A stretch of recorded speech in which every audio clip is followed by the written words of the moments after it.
Арнама қош келдіңіздер. Қазіргі көрсететін екі жаттығу омыртқаларға болмақ. Дәл осылай орындықты қойып, шынтағыңыздың көмегімен асықпай, баппен фиксация жасаңыз. Беліңізді тынықтырып, жақсы болып қаласыз.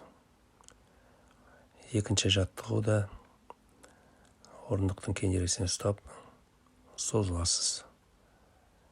Бір-біріне ұқсас келеді, бірақ екеуінде ерекшелігі жасаған кезде байқайсыз өзіңіз.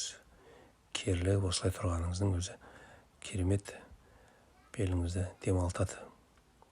Әсіресе грыжасы бар, протрузиясы бар адамдарға өте пайдалы жаттығулар.